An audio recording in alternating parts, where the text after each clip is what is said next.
Hello, everyone, and welcome back to our AMA session with Destaney Wishon from Better Media. Thanks for joining us again, Destaney. Always. Um, but before, we're going to just let everyone kind of trickle in, and I would love to say hi to anyone who is joining. So if you want to put your name and where you're from in the comments, we want to say hi to you. Also, remember that this is a live Ask Me Anything, so that means you should put all of your questions in the comments as well so that we can answer all of your questions. So let's see who we have. We have Jay. Hello, Jay. Nice to see you. Let's see who else we have. Anyone else out there? Melody from Edmonton. Thanks for joining. We've got Lynn from Kansas. Go Chiefs. All right. I think we see a lot of people coming in now. Cesar from Guatemala, Andrew from San Diego, Stacy from Texas, Carly from Arizona. It's so fun. Like, I've been to Guatemala for a wedding and I lived in Kansas City. So it's so fun to always like scroll through and be like, oh, I've been there. I know that place. Isn't that cool? Yeah, it is really awesome. Somebody all the way from India, somebody from Canada, kind of from Toronto, Miami. from Pakistan too. Wow, amazing. All over the place. Thank you guys so much for saying hi. And yeah, remember, go ahead and put your questions in the comments. And Spain. Hello from Spain, España. Okay, so while we're waiting for questions to come in, Destaney, I know a lot of people are kind of freaking out a little bit as we go into Prime Day. So maybe you could give a little bit of advice about PPC or about what sales are going to look like leading up and some strategies that we can just share with the audience. Yeah, for sure. So the reason we really discussed having a secondary Prime Day Ask Me Anything is because Prime Day is so specific to your internal needs and your brand. There's no one size fits all solution.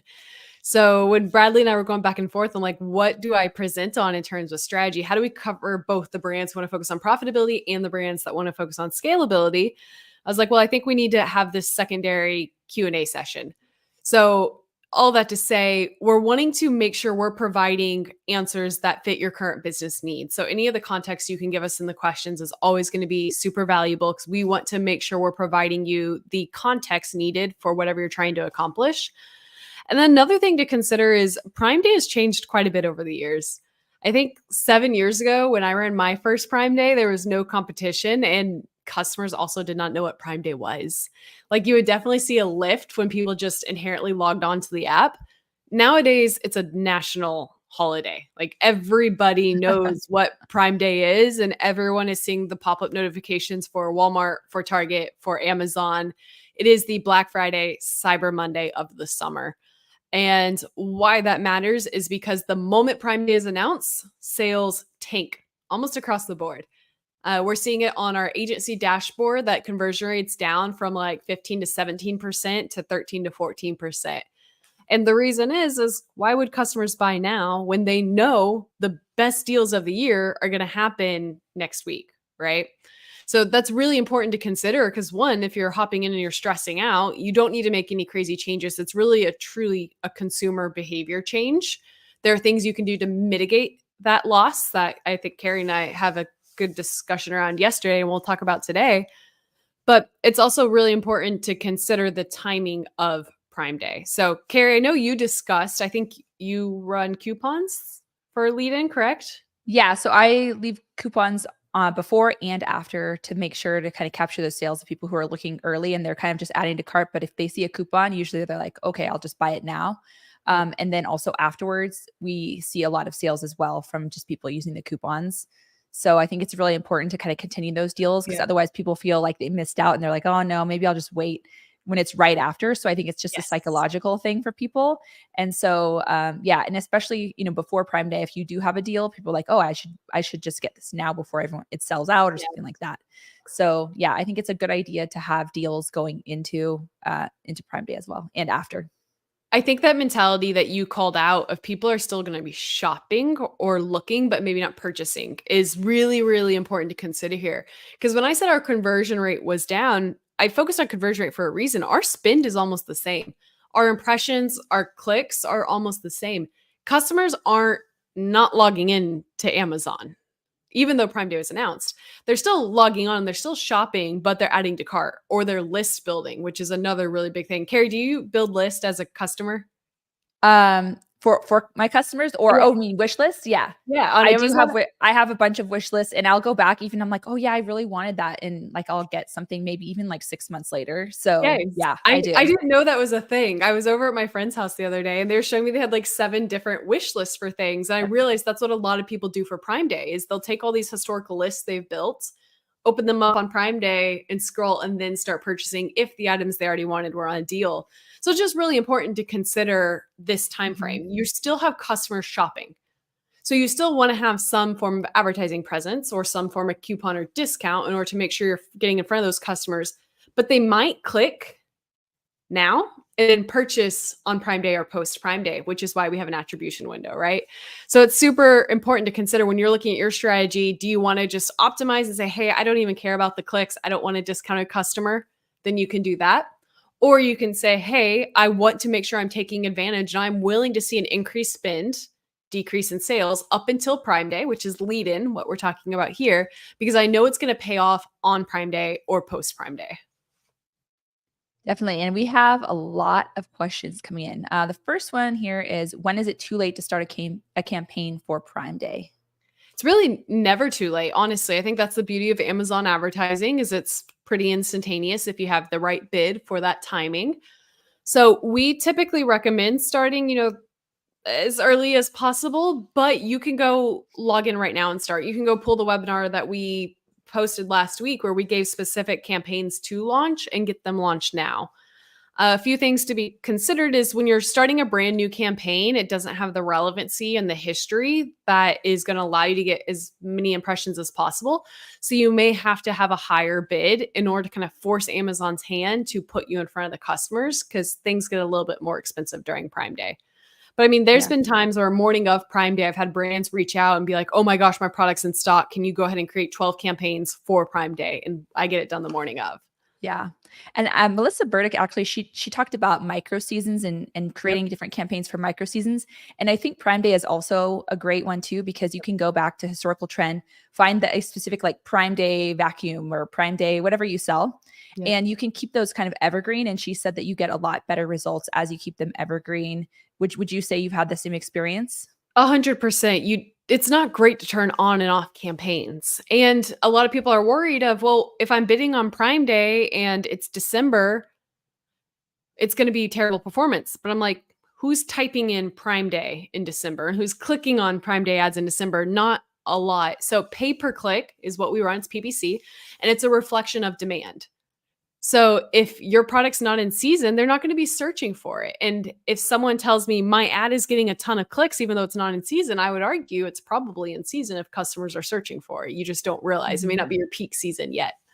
Yeah, or maybe they think, oh, I wonder if it's like a Prime Day sale. Sometimes people don't really Yes. know, and so they might search it because Yeah, I've it's, seen it's, some it's not searches. their Super Bowl like it is ours. Yeah, exactly. So, it's kind of interesting that there is still some search volume at other times of the year, Yes. which I found interesting. But yeah, all right. Next question, I think is a good question too.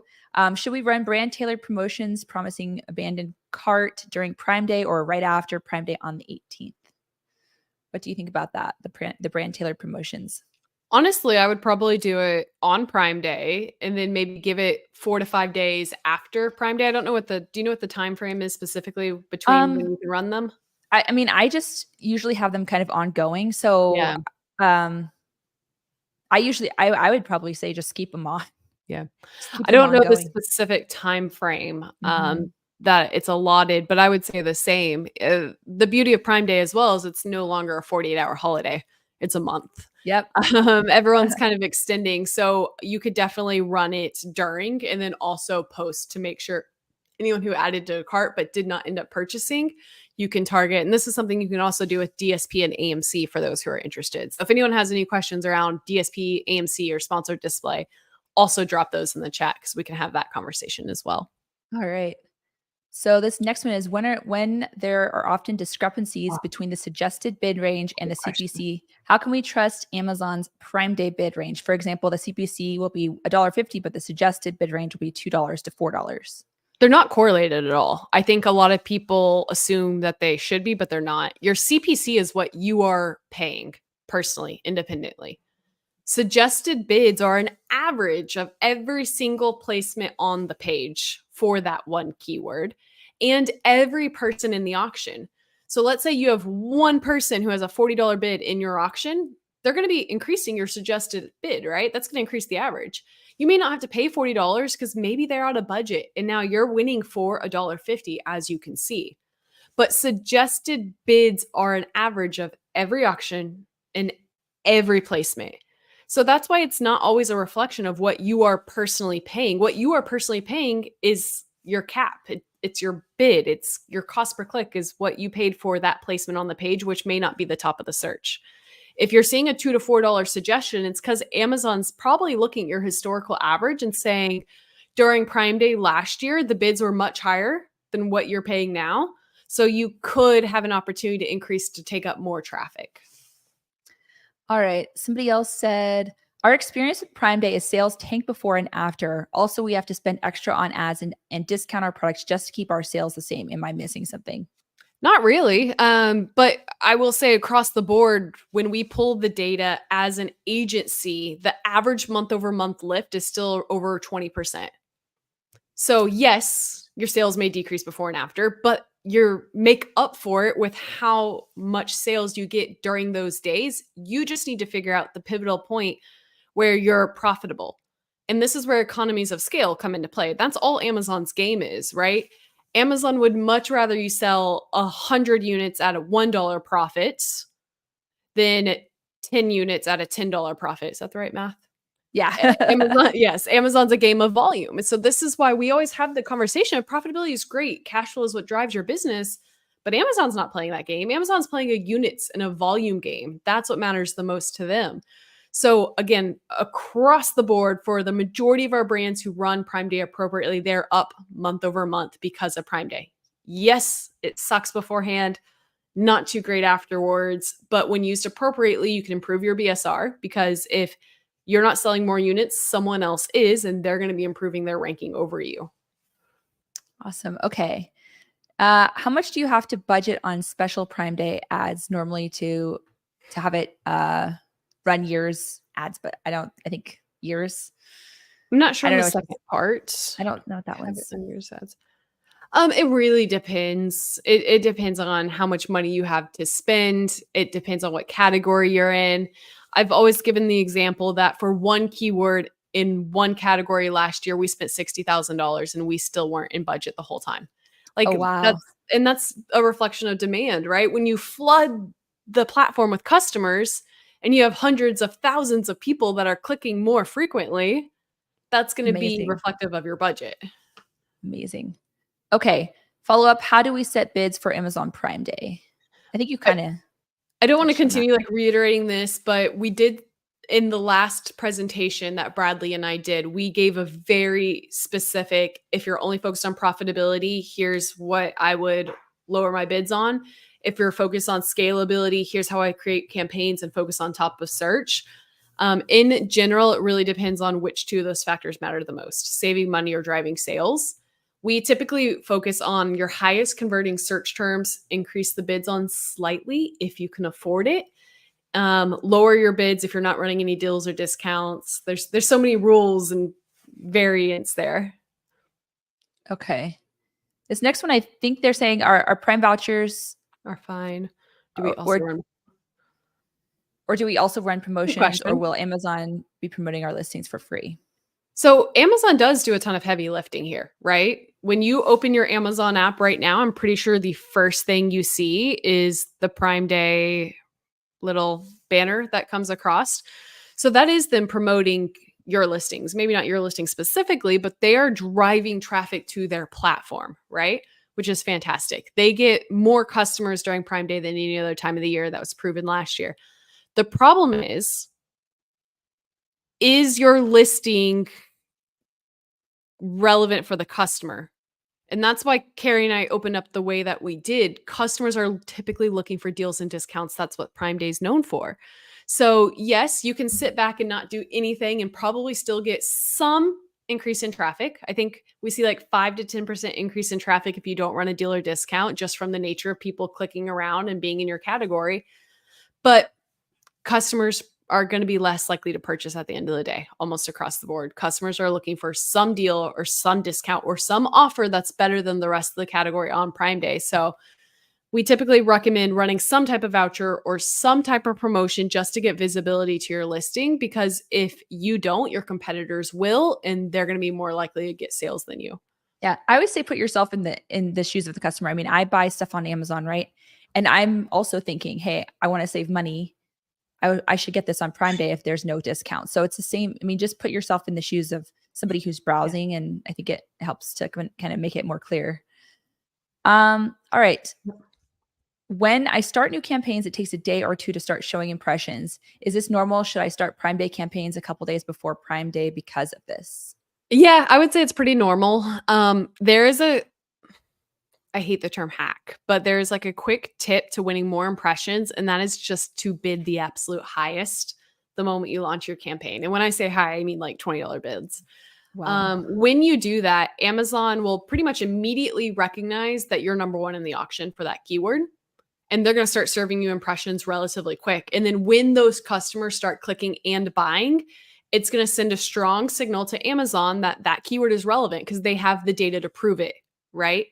And then you can pull back and start lowering your bids to a level of profitability, and you'll still be okay, because you got to think, how does Amazon know that your product should be showing up for a keyword? Clicks and conversions, right? Customers start clicking. The more clicks and conversions you get up front, the more relevant you're going to be, and you're going to be able to kind of win those impressions quicker. If you don't do that and you have a 17-cent bid, Amazon's going to be like, we'll show it up occasionally. And then they're only going to get 1 or 2 clicks after a week. And they're going to be like, I don't know if this is relevant. I don't have the data. Mm-hmm. I put like asterisk on that because everyone can kind of misconstrue that and go set a $30 bid and then be very unhappy with us when they go hemorrhage $500.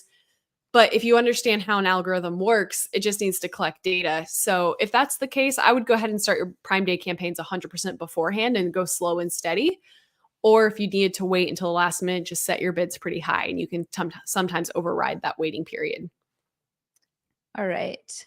Next question is, I read that it's good to create campaigns with 5 keywords each, but the results I'm having great question. but this results in having too many campaigns, making it difficult to keep everything organized. Do you consider this? Carrie and I are working on a document to help assist with this very question. The reason it's recommended to do limited keywords in a campaign is because of your budget. If you have a $10 budget and 10 keywords, you do not have enough budget to collect data on those keywords. It's too many keywords. If you have a $10,000 budget on a campaign, you have enough budget to collect data on however many keywords you want. So I would 100% recommend this strategy if you figure out organization. Organization is so important. And this strategy right here allows you to allocate your budget in a way that's profitable. So if you have one campaign with 5 keywords at a 20% ACOS, one campaign with 5 keywords at a 50% ACOS, too many things going on here. You can increase your budget on the campaign that's profitable and decrease your budget on the campaign that's not profitable. That is why this is recommended, because it allows you to take your budget and move it around in a fashion that's really organized. And again, because most people don't set a high enough budget to collect data. So what happens is they'll have 100 keywords in a campaign and a $10 budget, and they'll be like, only one of my keywords is getting impressions. And I'm like, yeah, because you don't have enough budget to afford the 99 other keywords. So I say that so that way you can figure out if you have a high enough budget, yes, you can do more keywords. You're going to be you're going to have less control. But the better thing to do is to figure out a really good naming convention. So we always do ASIN, we do our keyword research, and then we'll do 1.0, 2.0, 3.0, 4.0, 5.0, something along those lines. That way we can segment out in batches and still keep a really good structure. I will say we revamped our PPC. I think it's been like 1.5 years or 2 years now. And we had all of our keywords in just like big campaigns with, just tons and tons of keywords. We moved our keywords over to either, some with 5 and then some with just 1 on our main keywords. Yeah. And we saw a 65% increase in sales that first month. 100%. So You have budget for each keyword. So all of those keywords that are important are now like, oh, I get my own $5 to start collecting exactly. data on. Yeah. So, and we're still able to, maintain a 10% tacos. And so, I mean, it's really, really a great strategy. And if you're not doing it, you're definitely missing out on a lot of sales. I was in shock because we had not done that. So Yeah, 100%. And honestly, like if we're giving context again, 3 to 4 years ago, CPCs were so much cheaper when it was like 10 to 30 cents. You could afford to run that strategy. I think that's how we got started as well. But now when CPCs are $2 to $3, think about that. If you have a $10 campaign budget and $3 CPCs, you can only afford 3 clicks. Like that math doesn't math. Yeah, exactly. All right. What strategy would have the strongest sales impact if we have a high stock product ready to go to push price change, coupon code, higher bid? I would say price change and high bids. So top of search from a placement perspective is the highest converting placement on Amazon. So when you layer that with a deal badging, which is what happens when you decrease your price, you're going to have the highest click-through rate and typically the highest conversion rate as well. So when we are trying to push through inventory in this situation, this is great setting the context of like, we want to drive sales. We're going to create campaigns, focus on 2 to 3 or 4 to 5 of our top sales driving keywords, like Carrie just mentioned, a single keyword campaign. And I'm typically going to put a really high bid and a top of search placement modifier because I want to win the top 4 placements in the sponsored ads. That way, every single customer who enters my category sees my deal badging, and they also see that I'm at the top of the page, and the top of the page gets around 80% of overall click share. So think about that. If you're not ranked in the top 8, you're missing out on a lot of sales potential. The reason we also segment out into our own campaigns, kind of to Carrie's point as well, is sometimes these strategies can be expensive and not profitable. So I want to set them up and just put a budget cap on them. I only want to spend, a couple $1,000s, and then I'll let the rest of my budget shift to my profitability campaigns. Yeah, I think people they just want to make sure they're profitable right away. And that's just not the way to launch on Amazon. You've got to kind of spend money to get those positions. And I get that question a lot, just like, how do I make sure that I'm not losing any money? Well, you're going to probably lose some money because you're pushing yourself ahead, and it's just part of marketing. All right, next. If all of your competitors are raising their bids, isn't it just more expensive for everyone? Great question. During Prime Day, no, not typically. You got to think that there are more people on the platform to diversify that competition. So if everyone was only buying 10 units of ads and that was it, because you got to think every customer is an advertising unit, right? So if there are 10 customers looking for protein and all of your competitors start increasing your bids and those 10 customers don't increase, then yes, the auction increases. On Prime Day, there are 100 customers. So now you have all of those competitors bidding on 100 different ad units, which means their budget gets diluted across the board. So in some categories, if there's more competitors spending than there is an increase in customers, you may see an increase in bids. But across the board, we've actually seen a decrease in CPCs during certain timeframes and during lead out period because the customers on the platform make up for the increase in bids. It gives you more advertising units to buy. So think about like billboards as well. Billboards on a highway. If everyone's trying to compete for one billboard, it's going to get expensive. But if that highway put 100 billboards, it's going to be a lot less demand. All right. Next question is, do you recommend separating phrase and broad match campaigns to have separate budgets? This is a fun one. So I think as an agency, we spend around $100 million a year. And across that $100 million in spend, we see phrase and broad match perform within like a 4 to 5% ACoS of each other. And the reason I shout that out is because if they're both performing the exact same, then I'm going to continue to give both the same amount of budget. So as long as you're appropriately optimizing bids, then really they're going to perform pretty similar. Some people who go really broad with their broad match will see that their broad converts much, much less because it's casting too wide of a net. If this is the case for you and you see your broad match is quite a bit worse, then I would separate them and give it a lower budget and lower bids because it does not convert as well as your phrase. Alrighty. What % of our budget should we put at the top of the page? Really depends on what you can afford. For the term protein, it's like a 300% ACOS to win the top of the page, even if you're converting 50%. And like, that's the game that people pay because you're going to get repeat purchases. For certain brands, it's a lot cheaper. So instead of doing a category comparison of, hey, everyone should do 30% at their budget top of the page, you should look and see how much better your conversion rate is at the top of the page. If it's better, then that typically means you have a really good retail ready listing and you can push more at the top of the page. At the end of the day, what we recommend doing is creating separate campaigns for separate placements. So that way I know if I need to drive more sales in January, I can put more budget in my top of search.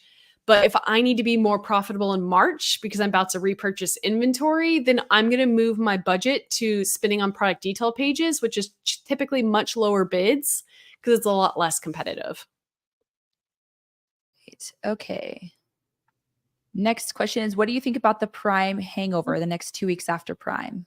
The last 2 years, it really hasn't been much of a Prime hangover. We see lead in is terrible, but lead out last year had the highest ROAS out of all of the time frames within Prime for us, because what we saw is conversion rate stayed relatively high, but a lot of people stopped bidding as much. So we saw conversion rates were fantastic, and Prime Day is no longer a 48-hour period, as mentioned. Prime Day is being forced to be a whole month period because of all the other retailers that are pushing deals and discounts throughout the month. Ooh, I think you're muted. Oh, weird. There Okay. you go. Okay, this is part one of two parts. Hello, I sell in the UAE marketplace and I'm noticing that my sales are really low this week. Also, my PPC spend is down even though I have not adjusted my bids. And then the question is down here. Sorry, I have to get to the question. My question is that PPC spend is the only metric to see if traffic is overall down on Amazon, or is there some other way to see if the overall traffic is down? Thank you in advance. Search query performance report. I'm not 100% sure what's been rolled out to UAE versus what's not, so I could be wrong here. Search query performance report is going to be a fantastic area because it shows you your competitors' impressions and clicks on the keyword level. So take your top 5 keywords and just compare them week over week. See what the trend is. Insights and planning, which is under advertising console, is also a really great tool. So open up ad console. On the left-hand side, you'll see a column that says insights and planning.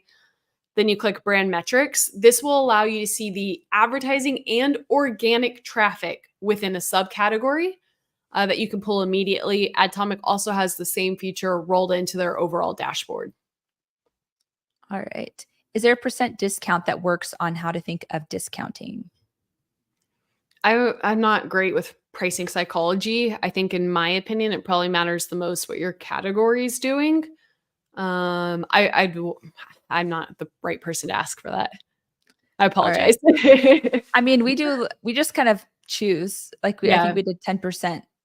So we're just like, okay, 10%. It works, you know? All right, let's see if we can. Please let me know what kind of campaigns are working for my brand on Prime Day sales. My category is gourmet popcorn. Popcorn's a fun one. So when you sell popcorn, if people love your popcorn, they're going to come back and buy more. It's the nature of having a consumable. So when we're looking at consumable strategies, we're creating campaigns that are solely for driving sales and improving organic rank. We're going to create 1 or 2 campaigns targeting the flavor of popcorn we're selling, usually an exact match, usually top of search. And we're going to give it a certain amount of budget and say, we do not care what the return is. We don't care what the ACOS is, because we know our popcorn is so good. Someone will buy it and they'll come back and purchase a lot more. So I think that's the biggest thing to consider is how do you show up at top of search and how do you make sure you're driving sales? Another big strategy for food in general or popcorn is you have flavor variations, I'm going to assume. So you're able to cross sell and target every other competitor that doesn't have the flavor you have. And that's a really good competitive advantage. So everything sponsored display and DSP does really well in that category. Okay. The next one is we launched our first product 2 weeks ago. What should we do for this Prime Day? Any good suggestions for us? Thank you. Pretty much everything we've discussed, I think so far fits the bill for where you are at. I'm assuming you don't have a lot of reviews and ratings. So I would be very cautious pushing top of search too aggressively unless you're running a major dealer discount because you're not going to have a lot of trust. I would push a lot of sponsored display for all products with reviews or ratings that are much less than you. And I would really focus on creative with like video and custom images to help you stand out. Okay. Any listings created within a week from Prime Day consider value for valid for Prime Day? Not actual deals or discounts, right?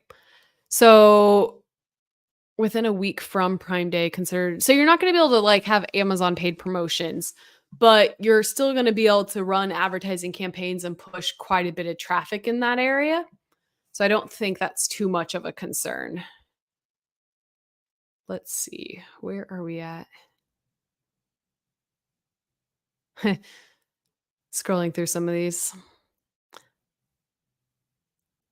I've also seen in my auto target ASINs of the competition. What is this? So I moved on to the next question. Auto campaigns are broken out into 4 categories. You have close match, loose match, substitutes, and complements. And you can toggle them on and off as needed. Pretty much what that means is close match is going to target keywords that are really, really similar to your product. Loose match is going to get a lot more broad. It's going to be similar to category targeting. Substitutes is where we're getting primarily into ASIN targeting. What products can I target that are a substitute for my product? Complements is what is a product that can be purchased that is a complement to my product. So it's very normal with auto campaigns to see ASINs being pulled. What you need to do is you need to take that search term report, pull all of those ASINs, and then everyone that's performing incredibly well, put it to a sponsor product targeting, sponsor brand product targeting, and sponsor display product targeting campaign. All right. Next one is I've also seen in my auto Got target. that one. Oh, yeah. You got one that one? after. Yes, the one Oh, after. gosh. We're at. Yeah. Sorry. If you don't run out of budget, is that an issue? Not really. I would say it's relatively a good thing. It means that you're covering the majority of traffic in the category. If you're really curious to see how much more traffic you could win, if your bids were maybe higher, then you can pull your impression share report, which will tell you whether or not you're winning the 90% of impressions that are coming through for any one keyword.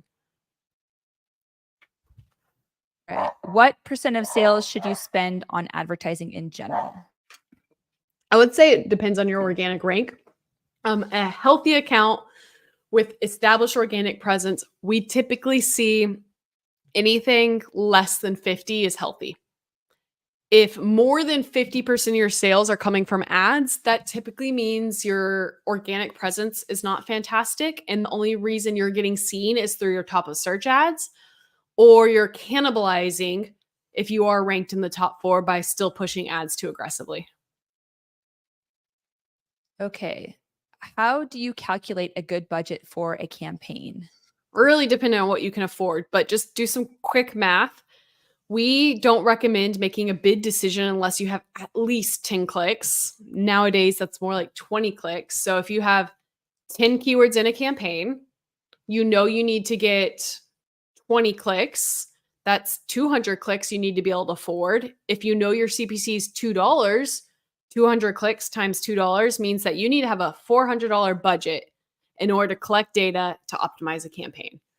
So again, a lot of people aren't going to be able to afford the max budget. So kind of just stay within your realm of profitability, but think in terms of that when it comes to whether or not you can afford all of the keywords you're bidding on. All right. I'm ranking organically for 5 out of 6 keywords in the top 5. Should I run ads on them to try to get the badges? Sometimes, when you're already ranked that high, it really comes down to, are you now also converting better than the top 4? For example, I call that out because let's say your price point's just 2 to 3 times higher than the top 4. You're probably not going to be able to push up into the top 4 unless you spend a ton of money because you're just too expensive. Your conversion rate's inherently going to be lower. We still recommend running ads for sure, because when you're in the 5 and 6 range, you're typically below that sponsored ad carousel or the video. So you're still scrolling quite a bit, especially on mobile, but we'll pull back a little bit in order to not cannibalize our sales. All right. This is a really good question. What is the optimal strategy using Prime Day sales traffic for discounted or clearance items? Really just pushing through inventory, I think, is what it typically comes down to for us. We focus on really good expansive keyword research to make sure we're profitability driving through sales. Sponsored displays pretty good because typically if they're getting clearance items, that's what customers are looking for. So anytime you can show up on your competitor's page with a steep discount, it does really well. Okay. Any campaign strategy for product launches with no or few reviews? Really focus on creative. I know we kind of touched on this a little bit earlier, but it can be hard when you have no reviews and also no discount. Not that I'm saying you don't have a discount. I don't know that. But you're being compared to every other product on the shelf that has really great deals and discounts and great reviews. So if you can run sponsor brands video to convince a customer to buy, even though you don't have great reviews, that's going to do really well. If you can run a sponsor brand headline search ad that showcases an amazing lifestyle image that buys the trust that you don't have with reviews, that will also do really well. All right. And Maynard says, awesome. Thanks for the insight. We are like firing through questions. I'm like, Yes. keep trying to get water in me. Oh, you can take some water. We're probably only going to take a few more because you only have enough that you can, or a certain amount of time you can actually speak straight. So I'm going to just take a few more questions on this, and we'll go from there. So let's go to the next one here, though. Most of my competitors don't use ads. They are shipping direct from factories in China and using extremely low, unprofitable prices to drive high sales volume. Should I pause ads during this period, given the high costs per click and inability to compete at a price level? 2 things. 1, if your competitors aren't running ads, your CPC should not be that high. And then 2, I say this almost all the time. They're cutting corners, right? If they're selling that low price, they do not have the margin, you said it yourself, to invest in building a brand. That is your competitive advantage. You have the opportunity to run your higher price point, have higher margin, and reinvest in building the best sponsor brands video possible, the best listing. You have margin to work with influencers that are going to build trust with your audience, and that's going to increase your conversion rate. So something I always see is like people will come to me with this exact problem and I'll look at their listings. I'm like, your listing looks just like theirs, but your price is twice as high.